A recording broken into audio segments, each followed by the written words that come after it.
Hi, Shabbat Shalom. Happy Friday, and thank you for joining us on Living Waters, Falling Deeper in Love with God's Word. I'm one of your hosts, Lauren. And I'm Stephanie Pavlantos. Thank you for joining us tonight. I don't know if I'm looking at our stream and it looks like my Facebook page got... Yeah, it's not coming up. It's not. So it's telling me try creating a new stream or just remove this destination and then re-add it. Is that something I should give Mark a call, you think? Yeah, or email for that? Yeah. Okay. It's definitely not it's not playing on your page. So were you able to share it to what you needed to share? I'll have to look for another way. So I will figure it out. Yeah. All right. I will. I don't know how to fix that. I'll have to play with it or send Mark an email. So I just noticed that when it came up, like it gave me a message when I started playing everything. So, all right. And are you on the right side? On the correct side? Yes. Okay. Hi, welcome to Living Waters. We're done with all of our background. We're just having some technical challenges, so thank you for your patience, and welcome back.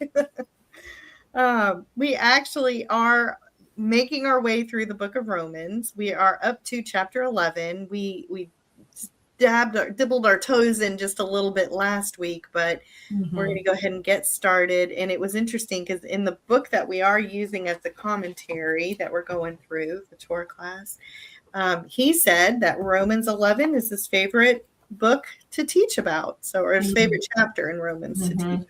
So it's a good chapter. Yeah. And we try to read a little bit of ahead where we are going to be. And so Stephanie and I are both at right around chapter 15-ish. She's a little ahead of me, but he just, there's not one word in these chapters that he doesn't just dig into and bury under, every word is examined, and oh my, yeah, it's a lot.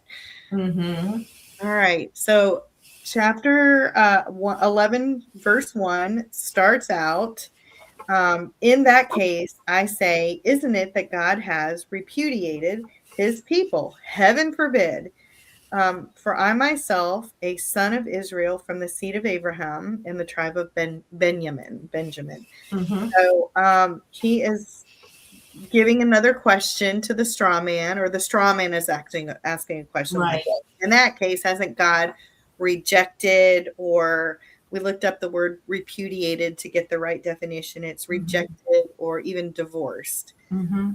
So, and Paul says, heaven forbid, which is a typical response. No, heaven forbid. Yeah. So.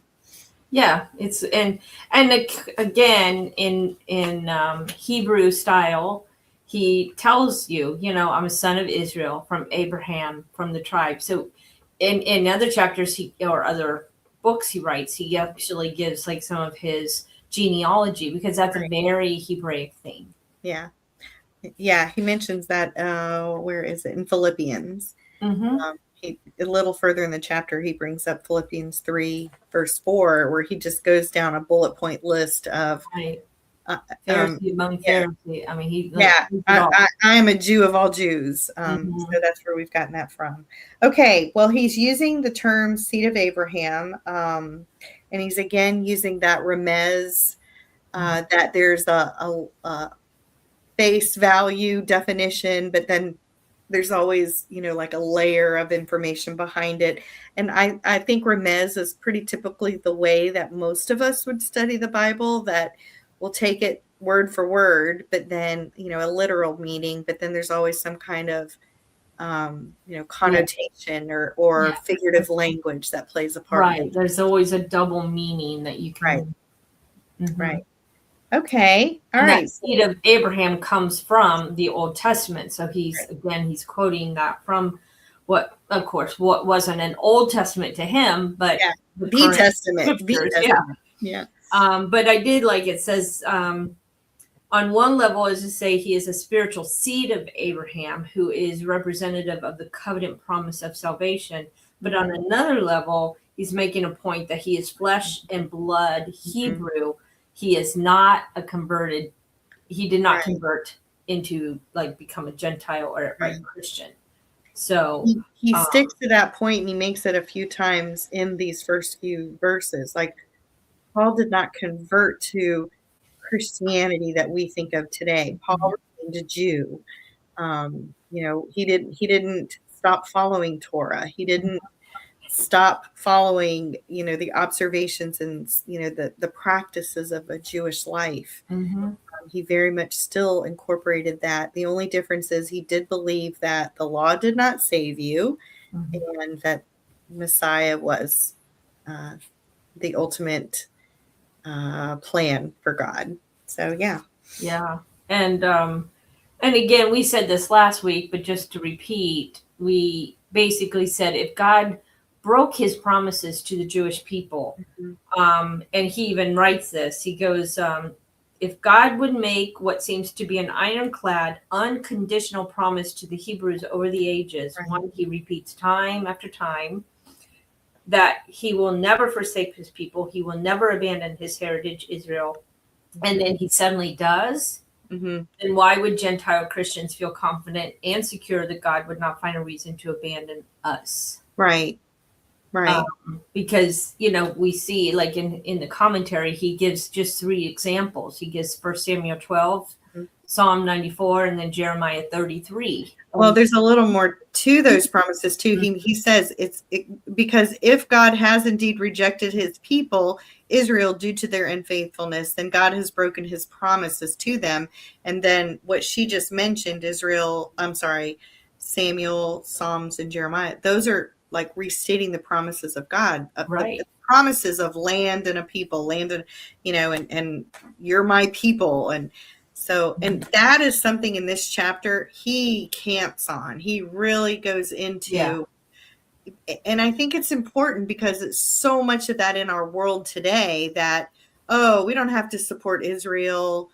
It's not the original Israel of the Bible. Okay, well, the promise wasn't, those people are dead and gone, and they have been scattered throughout the world. But the promise was to a people group and a land. And he's saying it's a promise. Yeah, exactly. And he says in 1 Samuel 12:22, Adonai will not abandon his people. Right. He will not obey. He will not abandon. And I think even if you try to use the argument that, well, he, not everyone did, so he abandoned them all, because some did, some didn't, or the majority didn't. Well, we can say the same today about the Gentiles. At the church, right? And just what Stephanie was saying, if you're saying that God abandoned them for a few Jews, or because so many Jews have rejected him, there's more Gentiles than Jews, and there's more Gentiles that have rejected him than Jews that have rejected him. Yeah. So you can't use that argument because it applies to us as well. And Gentiles are the rest of the nations. It doesn't matter if they practice Islam, Christianity, it doesn't matter. Yeah. They're all Gentiles as far as biblical text. Right. So it doesn't matter. And when you look at communism, you look at Islam, they're all Gentiles. Right. And they've all rejected Yeshua. So. And he makes a good point to that, and we'll get to it. And he calls it circular salvation, and it's a very good point. I think a lot of people don't even think about it, so we'll get there. Psalm 94:14, it says, "For Adonai will not depart his people, and he will not abandon his heritage." And then in Jeremiah 33, "Hence they despise my people. You'll no longer look at him as a nation. If I have not established my covenant with a day and a night, fixed laws in the sky, the earth, I'll also reject the descendants." It's basically, if the earth is still here, they're still my people. Yeah. Kind of very, very similar to what Jesus says about the law. Until the law, until the earth passes away, basically, to the end of times. The Not law one jot or tittle will disappear. So right. There's actually a time. So for us to abandon it before heaven and earth has passed away, we're a little jumping the gun. So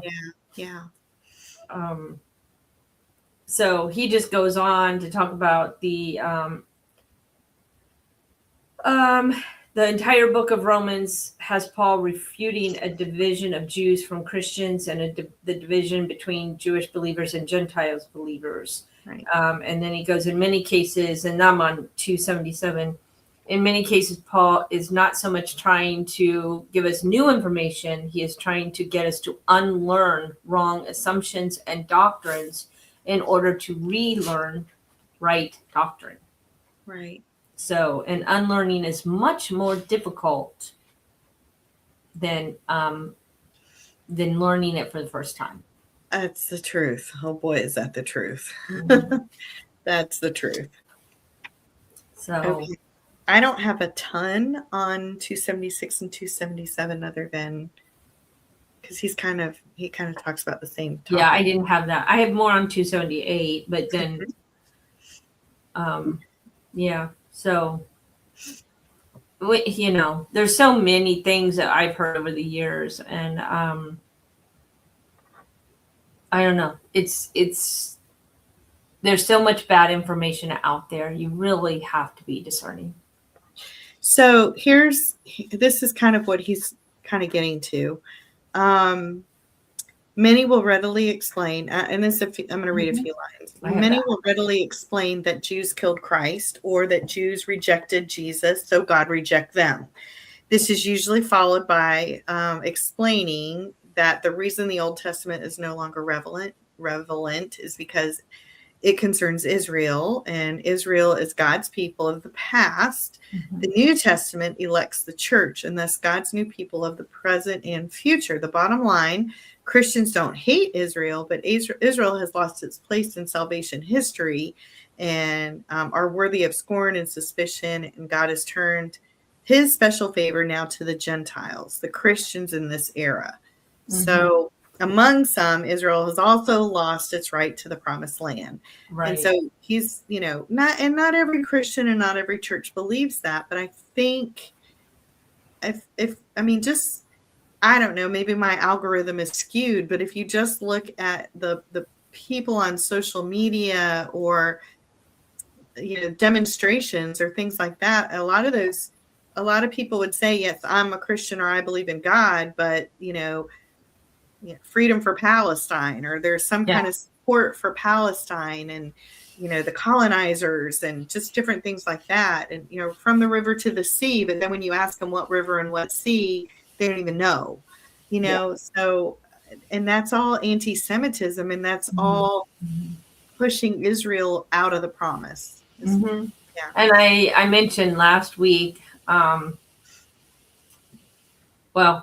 I don't think you did mention. I think you told me about it, but I don't know that you mentioned it on the show about the history. Mm-hmm. Yeah, there's a whole section, and we can get to it because he inserts Romans 11:11 here, and so I don't know if you want to talk about it now or talk about it when we actually get to Romans 11. Doesn't matter. No. Okay, we can talk about both. It says, this is skipping ahead like 10 verses. Okay, in that case, so we're missing the part he's discussing. I say, isn't it that they have stumbled, and the result is that they've permanently fallen away? So it's another question. Haven't the Jews stumbled and they've permanently fallen away? Heaven forbid. Quite the contrary. It's by means of their stumbling that the deliverance has come to the Gentiles in order to provoke them to jealousy. Mm-hmm. And this is, we got to get there, but this is where we start understanding that cycle of salvation that we're talking about. Because it's really important to understand that God's main purpose in not that he didn't love all the Gentile people and doesn't still love them. He does. He wants us all to come to faith and understanding and knowledge of his son. But, I was even telling my husband this morning, I mean, we read back in another chapter that God himself told Moses back in the Torah that I will have pity on who I want to pity, and I will have mercy on who I want to have mercy. Mm-hmm. So, why does everybody not get healed, or why are there people with addictions who pray to have those addictions taken away? I mean, it's really God's choice. It is his choice, and it's not about favor, and it's not about what you've done. It's about choice. Mm-hmm. So he decided to bring in the Gentiles. So he himself decided that in order to do that, he was going to have to harden the hearts of the Jews. And that's what he did. Mm-hmm. So he used their hardened hearts and he allowed them to become more hardened.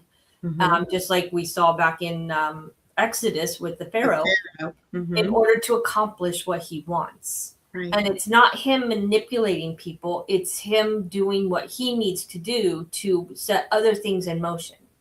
So while he wants the Jews to become part of his family, he also wants the Gentiles. So in order to allow the Gentiles to experience his salvation, then he hardens their hearts.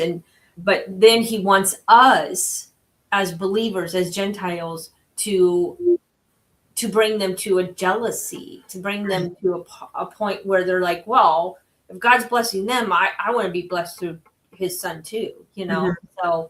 So he goes on this kind of not really tangent, but he really explains that well. Right. And he even admits, it's like, this sounds terrible. You know, if this is the God who would harden the hearts of somebody, that sounds bad. But he's continuing the argument that it's not a loss, but it's an opportunity to extend it to everyone and to use it to then ultimately turn the Jews' heart back. Because if they're provoked to jealousy, that means they want to be with God again, and then they're acceptable at that point. And you're right. I mean, he just says it's by means of the Jews stumbling that the Gentiles were delivered. Right. So, but then he'll go on to say, we may not get to that, but be careful, Gentiles, that you don't get boastful and get, you should be terrified, because if he can do it to them, he can do it to you. Yeah. So don't get a big head and think you're better than the Jews. And that's what happens. Yeah. Jeff and I had a big conversation about this weekend, because I was reading it to him, and he's like, we haven't done that. You know, he's like, I've never even had a conversation with a Jewish person other than with me, you know, or something like that, you know, at a Seder or Messianic Jew or something like that. And I said, I've met with a rabbi from Israel who his only job was to make contacts with the Christian church, to have an opportunity to just come in and introduce themselves and put a human face to what's happening in Israel. And the pastors I reached out to they're not interested. You know, I'm like, how does that help you provoke anyone to jealousy? Right. Exactly. And I remember I was doing some teaching in a certain denomination, and we were there for a little while. But anyway, they didn't even want to hear. They didn't even want to hear about Passover. They didn't want to hear about anything.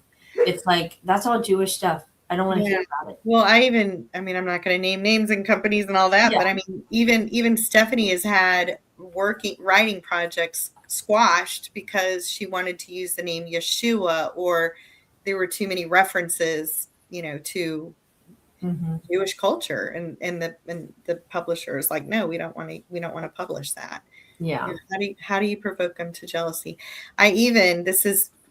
Might be a little off topic, but there on one of the videos I had seen, TikTok videos, it was a person was speaking with he was obviously Jewish because he had the yarmulke. I'm assuming he's Jewish, but they were talking why a Jewish person will not go into a church.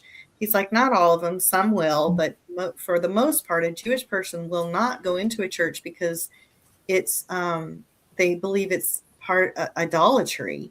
Of having the Father, the Son, and the Holy Spirit, the Trinity. They believe the Trinity is idolatry, right?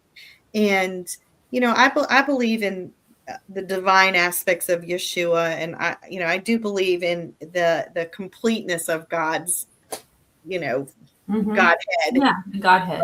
But I don't pray to Yeshua, and Yeshua doesn't say to pray to me. I pray in his name. I pray in his name and as my advocate, as we would a high priest.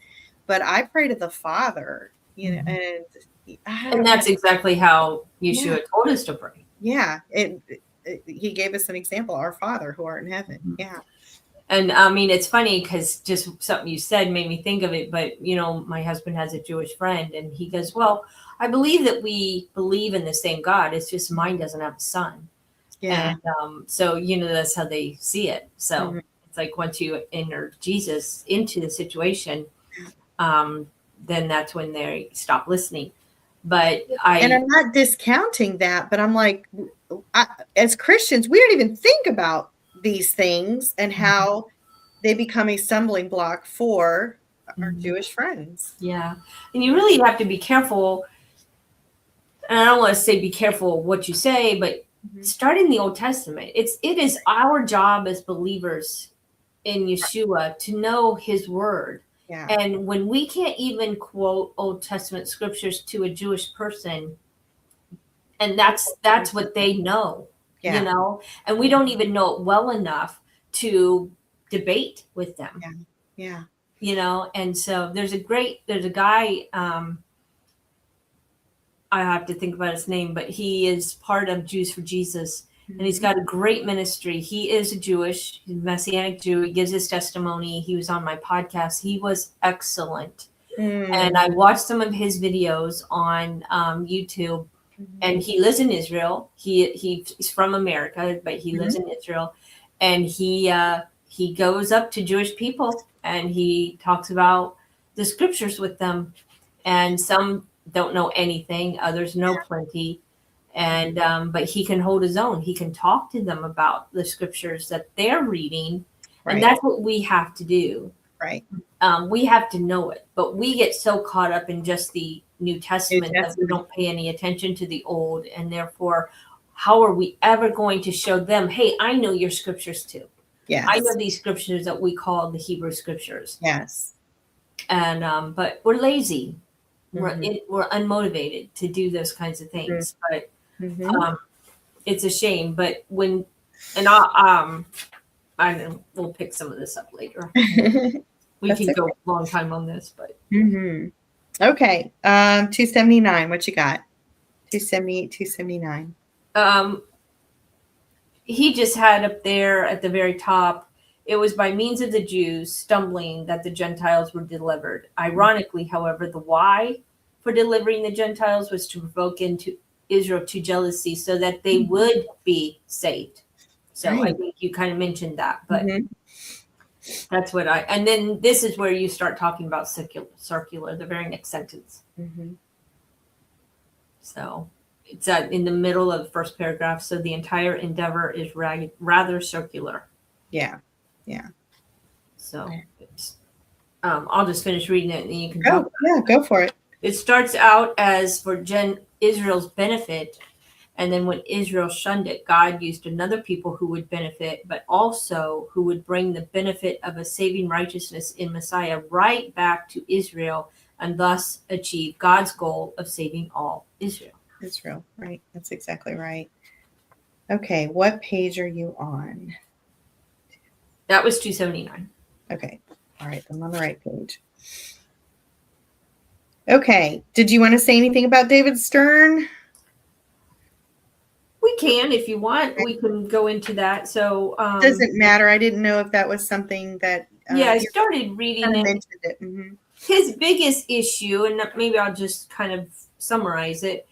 David Stern is a Messianic Jew, right?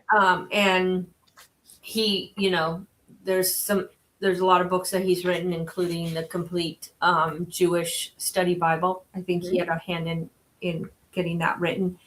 But he basically makes the argument that the biggest problem with Gentile Christians is that we're not making them jealous, like we kind of laid out. So he's like, it's the great shame. Not only has the church not provoked the Jews to jealousy, but it has engendered repugnance and fear.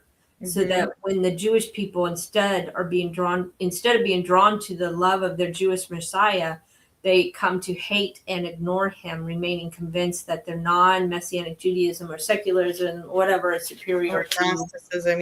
It's more superior to Christianity. So instead, we give them ammunition to hate Yeshua. Yeah. And so it's not just us today. this Yeah, century. years. Yeah. They And go all the way back to. He does. He bring, like the Gentiles in Spain, the Crusades, Right. he goes through just history, Nazi Germany, nobody stopped, the Yeah. devastation No of one many Jews. protected them. There were Nobody. people, obviously, but Yes, they're not yes, enough. yes. So Um, that's kind of what he's talking about. And then, of course, also, he brings up the Christians that support Palestine and right. the killing of Jewish people and children. Yeah. So that was the other thing. It said, it happens in our own backyard. We're to pray for peace in Jerusalem, and we are to stand with Israel and its people because we're commanded to do so. There are and remain God. They are and they remain God's people, but we're not only to stand with them, but we're also to stand against those who support Israel's enemies, even if they sincerely believe they're doing the Christian thing when they do so. And this is what I meant by there's so many people that they support Israel's enemies, and we're not showing the love of Yeshua to them. No. I mean, do the Palestinian people need Yeshua? Absolutely. Yes, absolutely. We pray for them, Yes. But not the way it happens. Yeah, not the way it's been happening. Mm-hmm. I did a podcast with a woman who's a Mora, so she's a basically a female rabbi, and she we in our podcast we named it Redressing Yeshua because in the West that's exactly what we've done. We've taken off all of his tzitzits and his prayer shawl, and we've dressed him up in as a very fine looking Western man. Right. And it's wrong. It's just like if you go back to Genesis, when Joseph was taken into captivity into Egypt, and his brothers came after he had been there for so many years, they didn't recognize him. Why didn't they? Because he was redressed. Yeah. Yeah, he looked like an Egyptian. Yeah. And that's the same problem that it's still what we do. We dress him as a Western Christian, and he was a Jewish man, a Jewish rabbi. He makes the same point about Paul. Yeah, I think it was right towards the end of the chapter, and he was saying, Paul has been a different haircut and a thin, angular face, and often, not a full, Middle Eastern beard, and no olive skin at all, and people describe him as someone who's given up Judaism, or he was a Christian, as if he's walked away and created this whole new religion. Yeah, and that's absolutely 100% not the case. That is not the case. Right.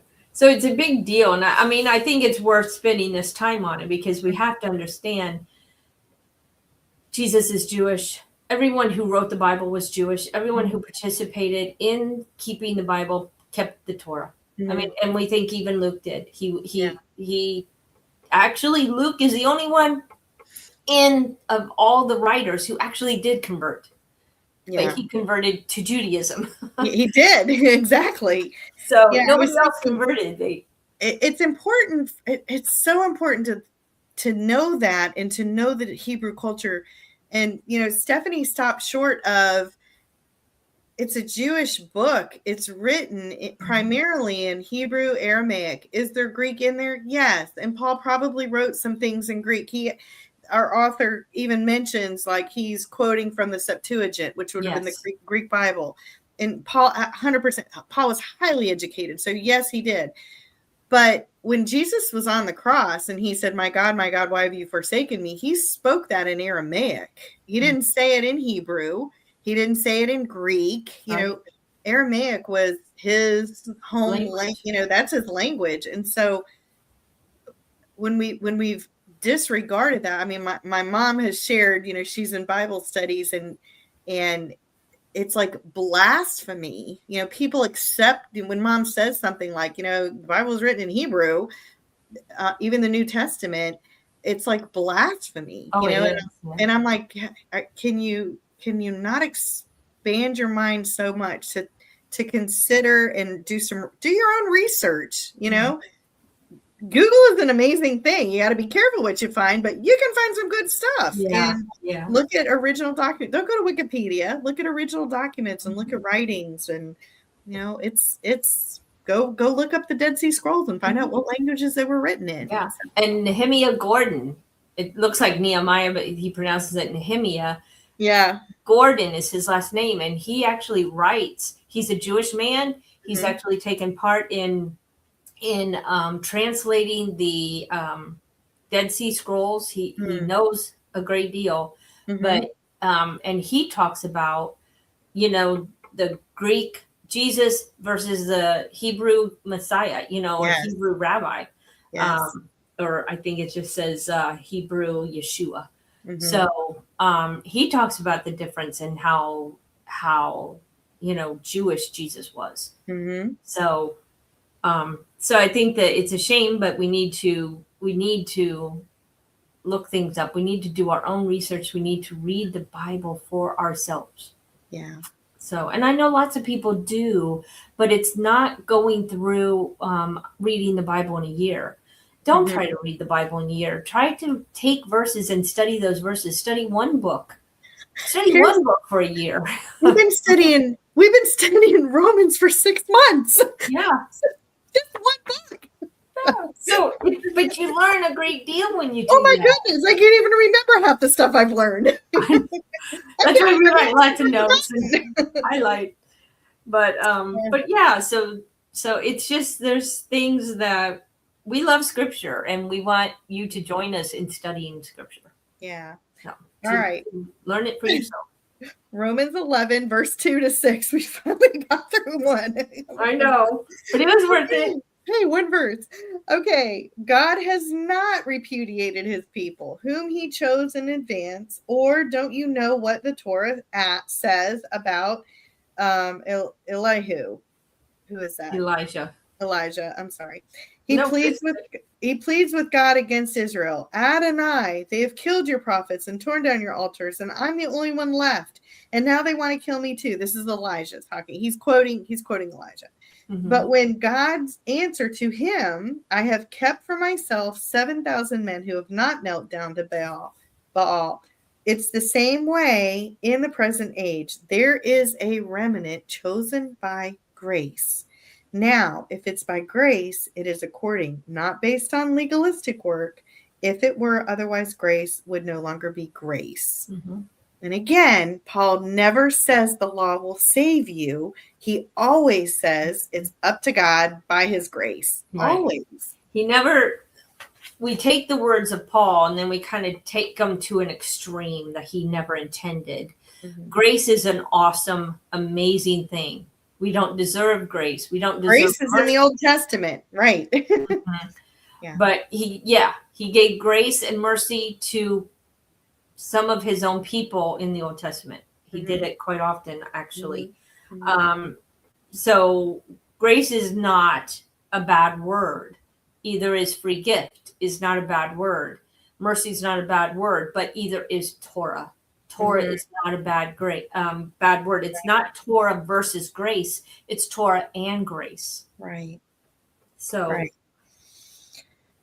Good job. Well, he was quoting Elijah, where Elijah had just, he was fleeing from Jezebel, who had threatened to kill him. And many of the prophets had been killed. And he's like, I'm the only one left. I'm the only one here. And he was quoting actually 1 Kings. So when I read through that, of course, I'm circling little things. Elijah traveled for 40 days. And so that number 40 is a number of rebirth and renewal and rededication, and something new will happen. And then also I will still spare 7,000. And so 710, any of those numbers. That was good. Good. He put that in there too. It's a significant number. And 7 times 10, 10, like 100 or 1,000 it still means it's the perfect number. It's it's the like complete number. Super complete, right? Yeah, it magnifies its completeness when you multiply by 10. So yeah, that was really cool. Yeah. So it's not an exact quote from the passage of Kings, but it was close enough that we can see the link and we can see the comparison to it. Okay. Yeah, so that was good. And then he does go back to Romans 9, 30 and 31. And he quotes that again. And then he also, before he goes into Hebrews or Romans 11, 7, but in Romans 9, 30 and 31, he says, so what are we to say? This, that Gentiles, even though they were not striving for righteousness, have obtained righteousness, but it is a righteousness grounded in trusting.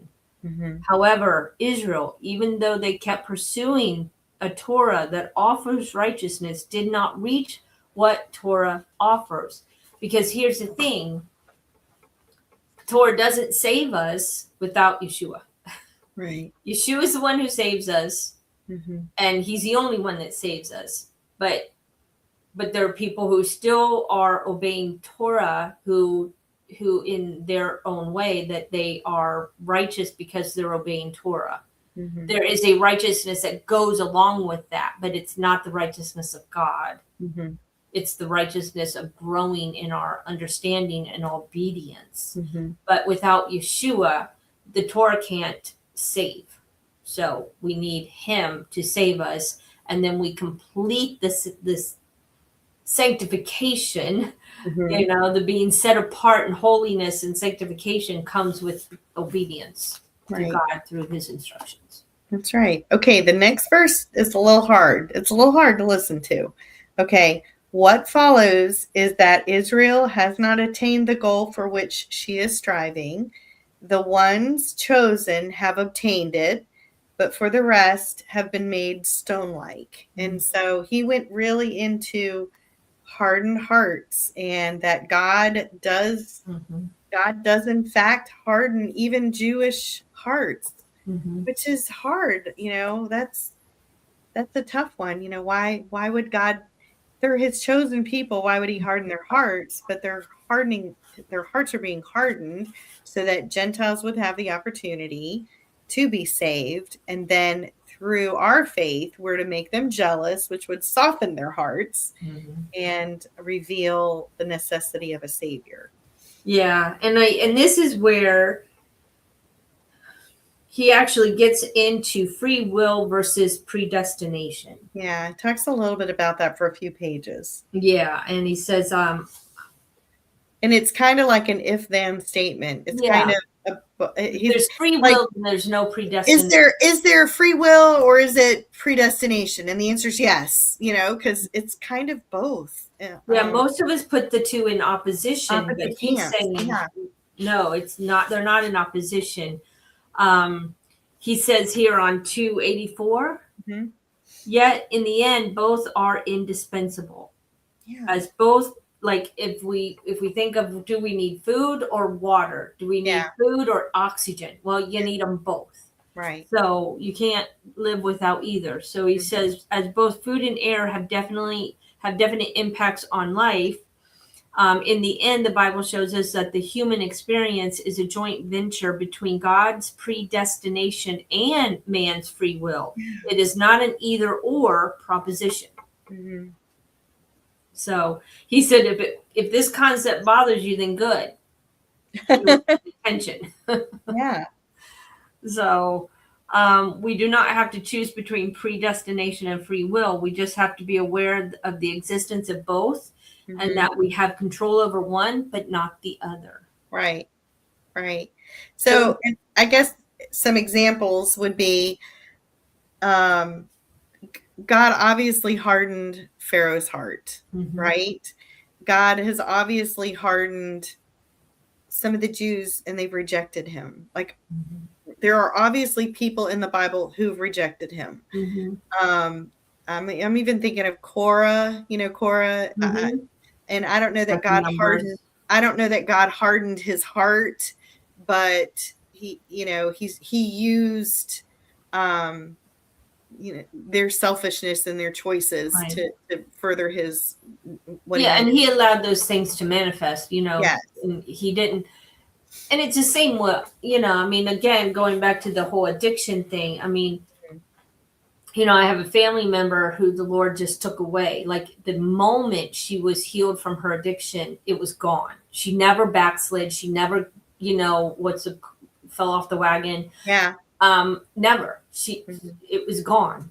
Now, why doesn't God do that for everyone? Everybody, who knows? Yeah. Yeah. I mean, he doesn't. He doesn't do it for everyone. And it's not that she was more special, but then there's other things that she still struggles with because he didn't just wipe everything clean. So there's other areas in her life that she struggles. And so, but we're all in that kind of boat. Some of our addictions aren't bad. Some of our addictions, we can choose what to put into our body. And if we eat McDonald's every day of the week, it's not good for us, and we might die an early death, but God's not going to stop that. Yeah. This is what your free will was, to eat whatever you want. Yeah. But he knows that, and then he knows exactly how long your life's going to go on.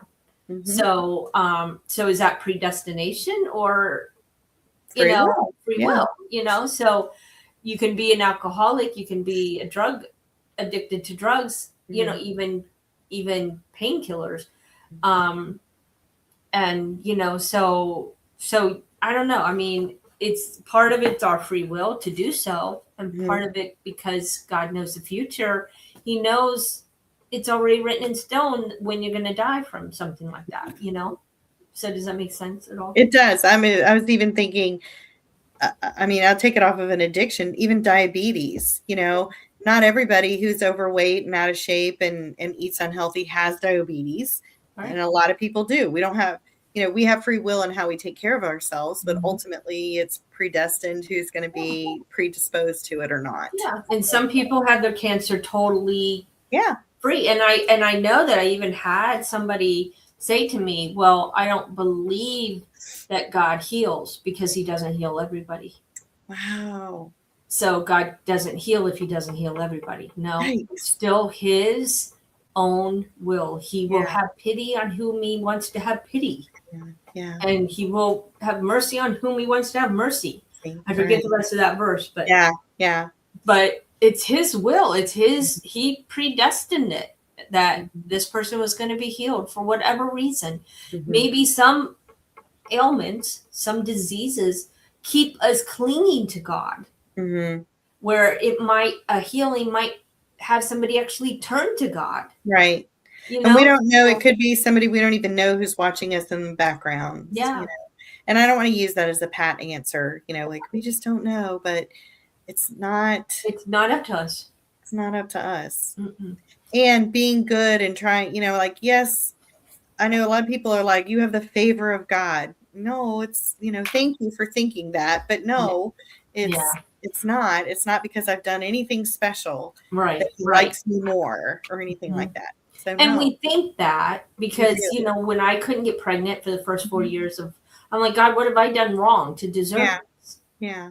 And you kind of it's not fair. And then the first time I get pregnant, I have a miscarriage. It's like, this isn't fair. It's not fair. Why can these people who aren't even married or, whatever, using drugs and they get pregnant, what is the sense in that, Yeah. So it is hard to understand. It's very hard to understand, but in the end, we're still responsible for our own free will and what we do with what God's given us. I agree. Okay. Anything else on 284, 285? We are about, 10, 15 minutes or so in. Yeah. It says Christians even owe the Jews who refused to accept Messiah a debt of gratitude. It is because of their being hardened that God turned to the Gentiles in the first place. So, what if Christians actually had that, gosh, I really owe you something attitude, what a conversation that could begin, Yeah. And we really mess things up sometimes. We do. Okay, We're all guilty. Romans 11:8. Just as the Tanakh says, so this is Paul is continuing the stream thought. It's going for a couple of verses, and so this is a whole quote of Isaiah, and he says, "God has given them a spirit of dullness, eyes that do not see, ears that do not hear." Right down to the present day, and this is a continuation of God's once chosen have obtained it, but the rest of them He's made stone-like. He's made stone-like by giving him a spirit of dullness, eyes that don't see, ears that don't hear. So, and it's interesting because that one verse, Romans 11:8, is actually has three parts to it. One is found in the prophets, one part of it's found in the Torah, and the other's found in the writings, which is all makes up the Tanakh. Right. I think so he actually didn't quote one verse. He's quoting three. Right. He's quoting the prophets is Isaiah 29:10, and then he's quoting Deuteronomy 29:4, and then he's quoting Psalms 29:22. I mean, like each individual little line. Yeah, 29. I'm sorry, 69:22 through 23. So, and he puts it in here. I mean, it's a lot. It's a lot. So this is something I thought, I'm going to go off track a little bit. When he gave us the Isaiah passage, okay, he's talking Isaiah 29:11. He gets down to the bottom and it says, "For Adonai has poured out a spirit of lethargy. He has closed your eyes." This is where it's a quote. "He's closed your eyes, and that is the prophets, and he's covered your heads, that is the seers. For you, this whole prophetic vision has become like a message that it's sealed up." Listen to this, and what does this sound like to you? Sealed up like a scroll, and when one gives it to someone who can read it and says, "Please read this," and he answers, "I can't because it's sealed." What does that sound like? What book in the Bible does that Revelation. sound like? Yes. Yeah, okay, that's where I thought you were going. I'm like, that's what it reminds me of. I hope I guess right. Yeah. To me, that's right out of Revelation. Or Revelation has pulled that right out of Isaiah. Well, and even in the beginning when he says, "You're drunk, but not from wine." Yeah, the Babylon. Yeah. There's a lot of key points there that are definitely overlapping. Yeah, I thought and this again is Isaiah 29, but he's like, "If you make yourself stupid, you will stay stupid." And it's kind of like your mom telling you, "Don't cross your eyes, so stay that way." Yeah. Or if you make that face, your face is going to freeze that way. Yeah. So anyway. If you blind yourself, you're going to stay blind. And I think that's so like, okay, when Paul quotes this stuff, we have to pull the whole context. That's the whole point of him bringing, I mean, he printed out the whole 11 verses.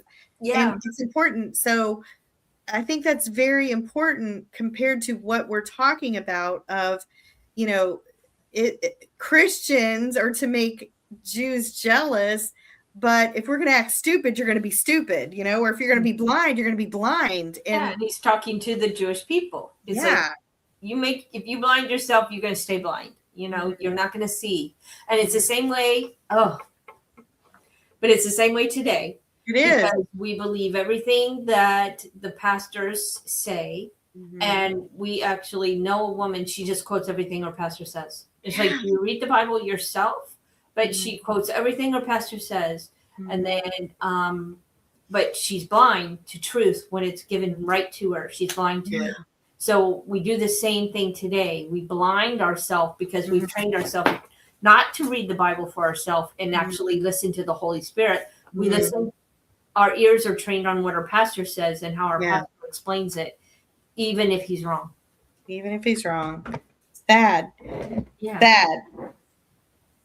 Sad. And just because you're like I'm a graduate of seminary, but even if your pastor's gone to seminary, they're just repeating the cycle. They're just teaching you the same thing we've learned. Like we don't study, you know, anything new. It's all been like this is what we believed in our denomination.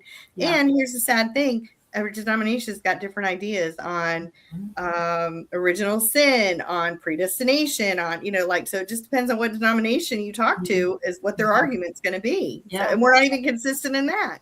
I know. Yeah. So we need to ask for the Holy Spirit to guide us. We need to have him guide us. Yep. And tell us what his word means, because he's the one who truly knows. Yep. I agree. You know? I agree. So and even, I mean, even ask, let me see the connections. You know, Yeah. I don't want, I mean, a big prayer I have is, God, I don't want to just people, pastors or anybody just telling me what, like, oh, I found this connection, go look, and like, oh, look at this great connection. I want to see the connections. Yes. I want to be the one that teaches the connections. I want to reveal, Yeah. I want to show me the pearls, Yeah, and I want revelation. Show me revelation. I want the revelation. Yeah, I don't want it just to be dependent on somebody else teaching me or a book. I love these books, but I hope that I've come to a point that I'm learning enough that, now I'm seeing a connection. Right. Like reading Isaiah and hearing these words, and I'm like, boy, that really sounds like the book of Revelation. Those are very similar themes, I remember teaching on the Israelites crossing the Jordan. And I happened to think then I was comparing when Jesus got baptized in the Jordan, and there were words that were the same back in Joshua and in John. And I thought to myself, I wonder if Jesus was baptized in the same place that they crossed. Ooh, wouldn't that be cool? And they were. It is the same because really? they both give like by Shechem. They crossed near Shechem, and Jesus, he was baptized. So it gives the Shechem. Geographic location. Yeah, so they both gave geographic. And so then I start researching it because the Lord just like put that in my mind. He put that connection there. And what's the significance of it, And so then I start doing research, and I'm like, oh, it is out there. There are people who made that connection already. So even though I wasn't the original, obviously, I was. It made me feel better. Like I wasn't just trying to make a connection that wasn't there. I'm not making things up. Right. Yeah.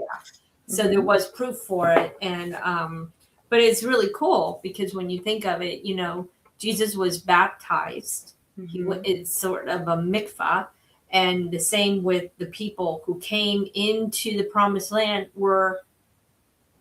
went through a mikvah. It stood up. The waters were gathered for them. So they could pass over, and through basically we're baptized in the name of Jesus because he's the one we follow, and to have that happening right there, all that happening at the same place, a few thousand years apart is kind of a cool connection. Yeah, it is. It's very cool, and I'm sure. I mean, Jews know their history. Jews know their geography. Jews know the word. Yep. And so I'm sure somebody in the audience was like, hey, didn't we cross here? And hey, this sounds familiar. Yeah, exactly. You're right. All right. We only have about 4 minutes. And so we're up to Romans 11, 9 through 10. And David says this. So this is the continuation of the quote. Let their dining table become for them a snare and a trap, a pitfall and a punishment. Let their eyes be darkened so that they can see with their backs bent continuously. So he's talking about God has given them a spirit of delusion and they can't see. So let their dining table become a snare and a pitfall, and let them be. So as a result of their blindness and and it's significant to David because someone tried to poison him at his dinner table. Yeah. So that is why that's in his head. He mentions the dining table because it's the attempt to assassinate him by poisoning his food happened at a dining table. Right. And then the mention of their eyes being darkened means that David hopes that his enemies can't discern. Right. And the back bent continually means that his enemies might become slaves under forced labor. Yeah. So and that stuff he's. Yeah. The reference to the eyes is always perception and understanding. So, yeah. So he's bringing in, like, if your heart's going to be hardened and you're going to, your ears aren't going to hear, then you're going to be enslaved, basically. Yeah. And then I just have, but now, just at the top of 288, verse 11 is not God taking action. Rather, it is that the people have themselves fallen away. So this is their free will. Fallen away from God's mercy as a natural consequence of refusing to accept their Messiah. So that's where their free will comes in. In both cases, Paul gives this typical rabbinic answer. Heaven Heaven forbid. forbid. Right. Because Paul doesn't want them. He wants them to be awake and listen and soften your hearts. And he does not want, he's not wishing this on them. Yeah. So he's saying to his strong man that there's no circumstance that you can think of whereby God's chosen people are rejected and abandoned, even if by all human standards they deserve to be. Yeah. And since mostly this is because God elected them long before they were ever a people. That's significant. Before he ever made them a nation or a country, they were chosen. Yeah. So, well, and he goes back and he gives the promise in Genesis 12. I don't know if you want to read that. We have about a minute. Yeah, if you want to read it, just reread 11 and 12, that's fine. Okay, it says, in this case, I say, isn't it that they have stumbled, and the result they have permanently fallen away? Heaven forbid. Quite the contrary. It's by means of their stumbling that the deliverance has come to the Gentiles in order to provoke them to jealousy. We've read this part. Okay, moreover, if their stumbling is bringing riches to the world, that is, Israel being placed temporarily in a condition less favored than that of the Gentiles, is bringing riches to the latter, to Israel. How much greater riches will Israel in its fullness bring them? So again, that full circle, the jealousy is to save them. Yeah. So, and the loss of favor, if you will, or the allowing the divorce and the breaking of the covenant is only so that it can be renewed. Yes. Yeah. So they can learn again, unlearn what they thought they knew and relearn what they didn't know. Yes. Or learn. Exactly. So yeah, we'll stop there. Okay. I will put a note there and we will pick up. We're about halfway done with we'll unpack 11 and 12 and hopefully the rest of the chapter. Yeah, hopefully. We're doing about two weeks per chapter. It's taken us 8 months to get through Revelation. But thank you for joining us. Have a great evening. Get some rest tonight and enjoy your Sabbath. And Shabbat Shalom. Shabbat Shalom.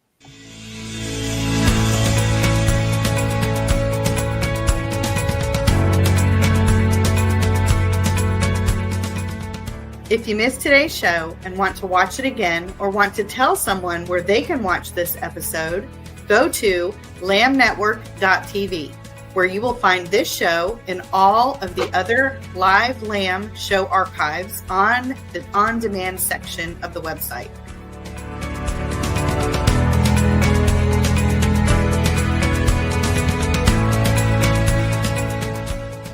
Thank you for watching, and don't forget to tell someone about the Messianic Lamb Network.